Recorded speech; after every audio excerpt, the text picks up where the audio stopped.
پیارے دوستوں، السلام علیکم۔ میرا نام طارق نصیر ہے اور اس وقت آپ ملاحظہ فرما رہے ہیں میری تحریر کردہ نئی کتاب شہنشاہ روم نیرو کلاڈیس، اور اس وقت آپ ملاحظہ فرما رہے ہیں میری اس نئی تحریر کردہ کتاب کا سرورق، اور اس وقت آپ کی خدمت میں پیش کی جا رہی ہے میری اس نئی تحریر کردہ کتاب کی چوتھی اور آخری ویڈیو قسط، جو کہ صفحہ نمبر 31 سے لے کے صفحہ نمبر 42 تک کے صفحات پر مشتمل ہے۔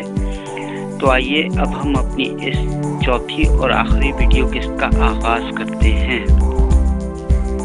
بسم اللہ الرحمن الرحیم۔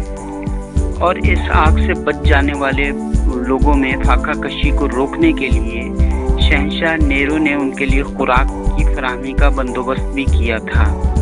مشہور مورخ پیبولس کارنیلیس ٹیکٹیکس نے لکھا ہے کہ شہنشاہ نیرو نے اپنے آپ پر سے اس آگ کو لگائے گئے شک کو ہٹانے کے لیے انہوں نے عیسائیوں پر اس آگ کو لگانے کا الزام عائد کر دیا تھا۔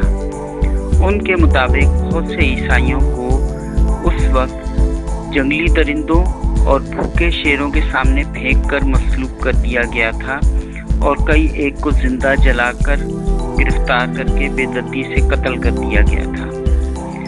پیبولس کارنیلیس ٹیکٹیکس کا دعویٰ ہے کہ اس طرح کی سخت سزاؤں کے نفاذ کے بعد شہنشاہ نیرو کو انصاف کے احساس سے نہیں بلکہ اپنی رعایا پر کیے گئے اپنے ذاتی ظلم کے جذبے سے ایک نئی تحریک ملی تھی۔ اس آگ کے لگنے کے بعد انہوں نے آگ لگنے کی جگہ پر بنائے گئے نئے مکانات کو امداد دے کر پکی اینٹوں سے مکانات دوبارہ تعمیر کیے تھے، اور اس علاقے میں سب سے چوڑی سڑکوں پر سامنے کی طرف نمایاں طور پر پورٹیکوس کی عمارت کے سامنے اپنا ایک مجسمہ بھی نصب کر دیا تھا۔ شہنشاہ نیرو نے اپنے لیے ایک نیا محل نما کمپلیکس بھی تعمیر کیا تھا، جسے ڈومس ٹرانزیٹوریا یا انگلش میں گولڈن ہاؤس کے نام سے جانا جاتا ہے، اور جو روم کی اس آگ کے لگنے کے اسی مقام پر تعمیر کیا گیا تھا، کیونکہ وہ علاقہ آگ لگنے کے بعد بالکل صاف ہو گیا تھا۔ روم شہر کی اس اثر نو تعمیر کی لاگت بہت ہی زیادہ تھی، جس کے لیے سرکاری خزانے کے پاس فنڈز کی شدید کمی تھی۔ تعمیر نو کے لیے یہ ضروری تھا کہ فنڈز کی تلاش کے لیے شہنشاہ نیرو کی حکومت نے سلطنت روم کی عوام پر ٹیکسوں کی شرحوں میں بے حد اضافہ کر دیا تھا۔ خاص طور پر سلطنت روم کے دیگر صوبوں پر بھاری خراج عائد کر دیا گیا تھا۔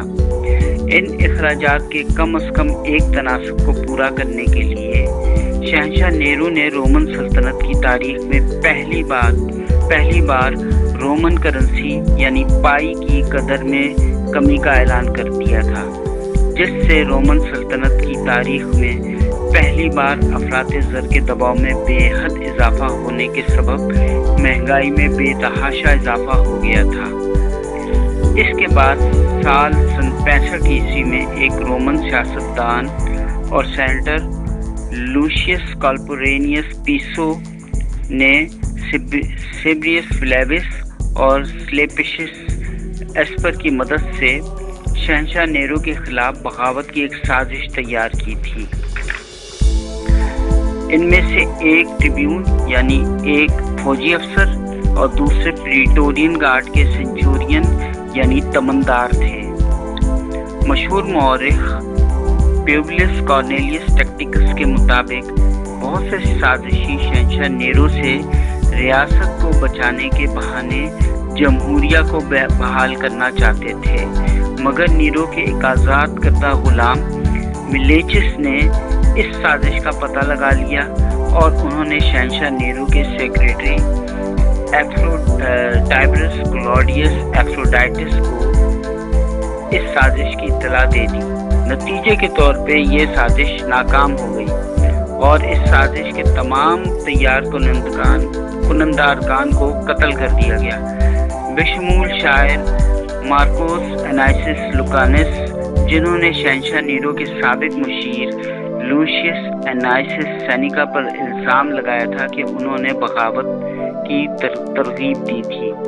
انہوں نے بعد میں ان الزامات کی تردید کر دی تھی، مگر پھر بھی شہنشاہ نیرو نے انہیں خودکشی کرنے کا حکم دے دیا تھا، کیونکہ اس وقت شہنشاہ نیرو کے پاس کسی بھی اہم عہدے پر فائز نہیں تھے۔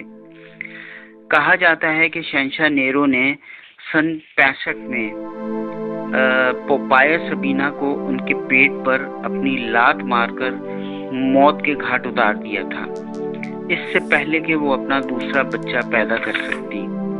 جدید مورخین گائس سوٹینیس ٹرینکولس، پیوبولس کلانیس ٹیکٹیکس اور لوشیس کیسیس کے آپس میں ان ممکنہ اختلافات کے باوجود بھی اور اس طرح کے واقعے کے کسی بھی عینی شاہد کی ممکنہ غیر موجودگی کو بتاتے ہوئے یہ تجویز کرتے ہیں کہ پوپایا سبینا کی موت اسقاط حمل کے دوران یا ان کے دوسرے بچے کی پیدائش کے دوران واقع ہوئی ہوگی۔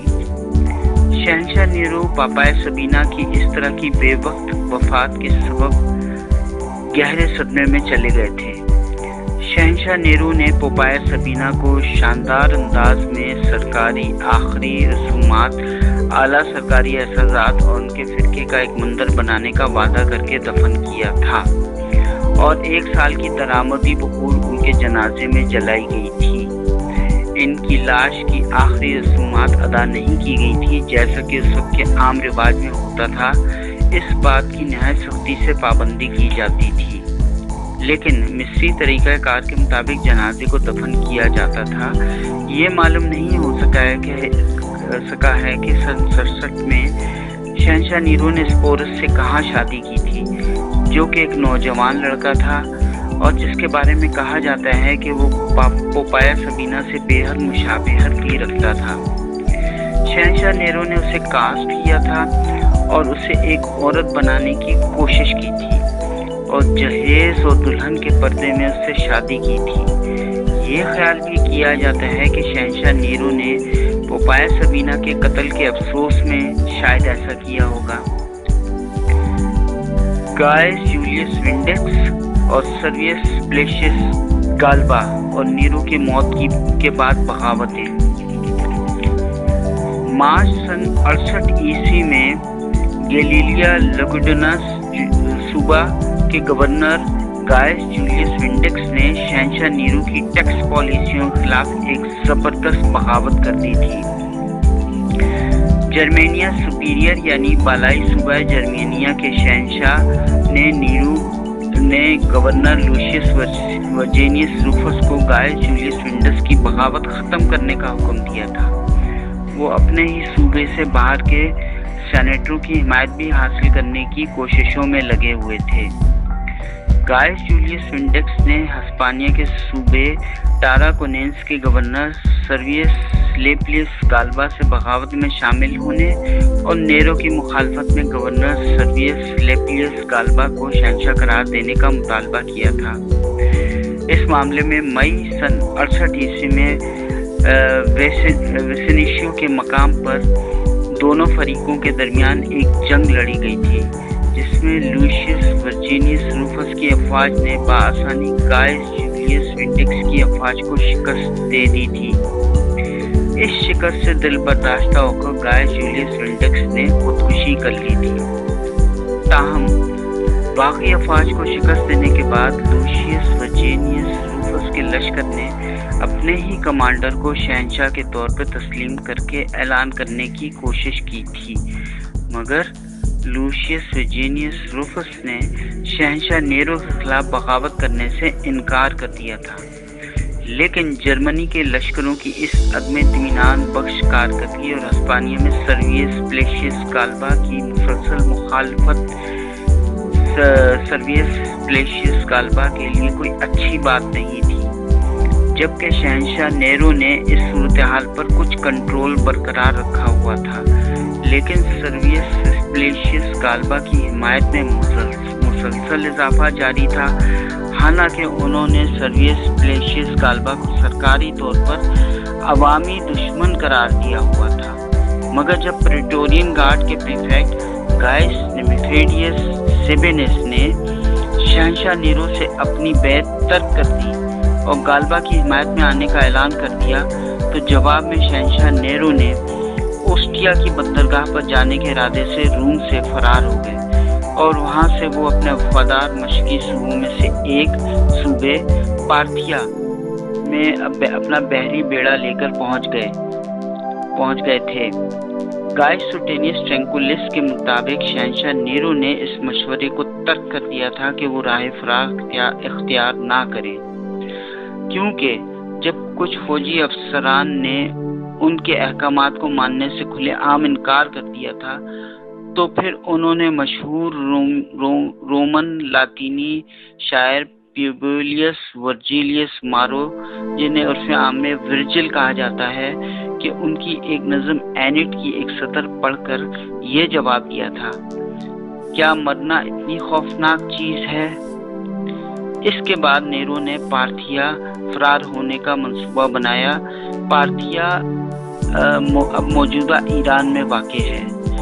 انہوں نے اپنے آپ کو سرویس پلیشیس غالبہ کے رحم و کرم پر چھوڑنے کے بجائے یا پھر ان لوگوں سے اپیل کرتے کہ وہ اور ان سے اپنے ماضی کے جرائم کے لیے معافی مانگنے کے خیال سے کھلواڑ کیا، اور اگر وہ ان کے دلوں کو نرم نہیں کر سکتے تو کم از کم ان سے التجا کرتے کہ انہیں مصر کے پریفیکچر کی اجازت دے دیں۔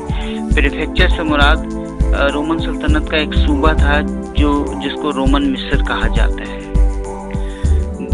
گائے سوٹینیس ٹرینکولس کے مطابق شہنشاہ نیرو کی اس تقریر کا متن بعد میں شہنشاہ نیرو کی تحریری میز پر پایا گیا تھا، لیکن انہوں نے اس فوراً تک پہنچنے سے پہلے ہی اور اپنے ٹکڑے ٹکڑے ہونے کے خوف سے اس تقریر کو نہ کرنے کا فیصلہ کر لیا تھا اور راہ فرار اختیار کرنا ہی مناسب سمجھا تھا۔ فرار کے چند روز بعد شہنشاہ نیرو بھیس بدل کر خاموشی سے دوبارہ واپس روم آئے اور اس شام کو انہوں نے اپنا وقت اپنے محل میں ہی گزارا۔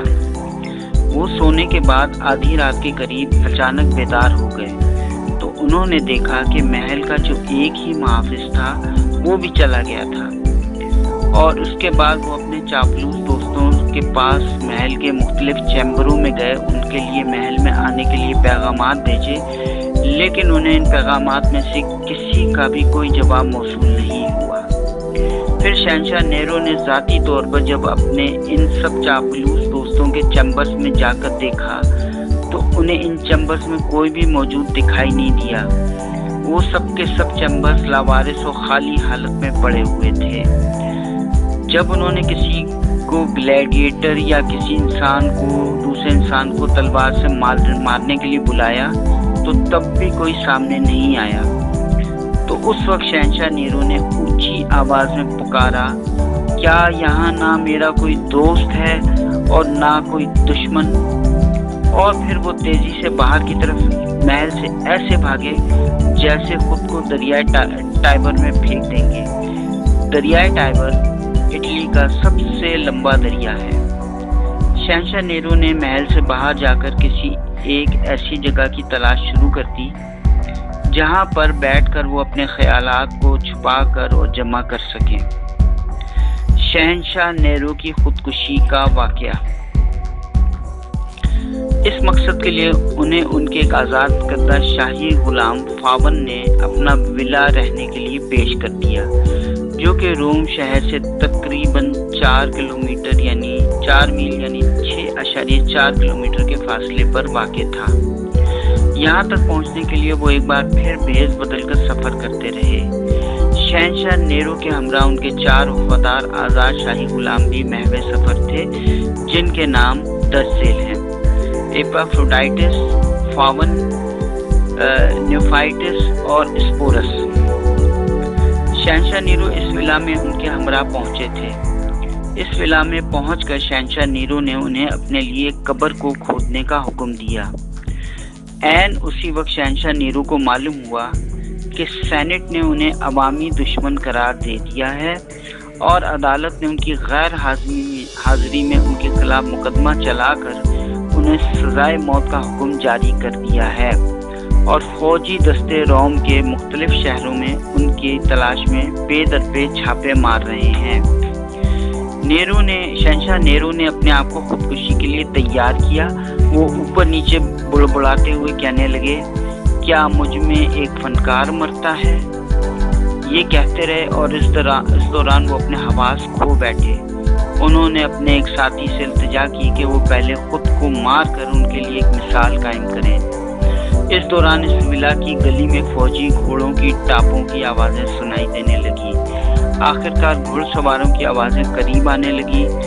اب شہنشاہ نیرو کا دردناک انجام نزدیک آ گیا تھا، تاہم وہ پھر بھی اپنی جان لینے کے لیے خود کو اب تک تیار نہیں کر سکے تھے، بلکہ اس کے بجائے انہوں نے اپنے ایک پرائیویٹ سیکرٹری اور نوآزاد شاہی غلام ایفروڈائٹس کو اپنی جان لینے کے لیے یہ کام سر انجام دینے پر مجبور کیا، اور ایفروڈائٹس نے ان کا وہ خنجر ان کے نرخرے میں ہی گھونپ دیا۔ جب گھڑ سوار گھر کے اندر داخل ہوئے تو انہوں نے شہنشاہ نیرو کو مرتے ہوئے دیکھا، تو ان میں سے ایک گھڑ سوار نے ان کا خون بہنے سے روکنے کی بہت کوشش کی، لیکن شہنشاہ نیرو کی جان بچانے کی تمام کوششیں ناکام ثابت ہوئیں۔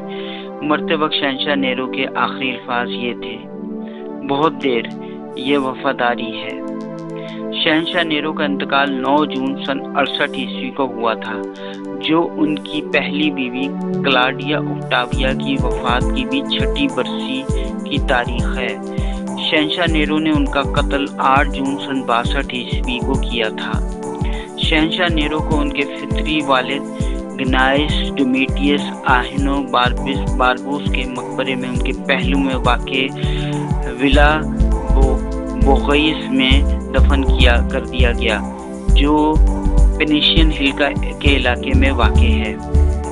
فلیشیس سویریس کے مطابق یہ اب تک واضح نہیں ہے کہ کیا شہنشاہ نیرو نے اپنی جان خود لی تھی یا کسی اور نے ان کی خودکشی کی اس کوشش میں ان کی مدد کی تھی۔ شہنشاہ نیرو کے موت کے ساتھ ہی سلطنت روم کے حکمران جولیو کلاڈین خاندان کا خاتمہ ہو گیا تھا۔ اس واقعے کے بعد مزید 4 شہنشاہوں کا ایک سال آیا تھا، جس میں سلطنت روم کے مختلف گورنرز کی طرف سے سلطنت روم کے اقتدار پر قبضے کے لیے ملک میں ایک ایسی افراتفری پھیل گئی تھی اور سول وار پھیل گئی تھی کہ جو کچھ عرصے کے بعد سلطنت روم کے زوال کا سبب بن گئی تھی۔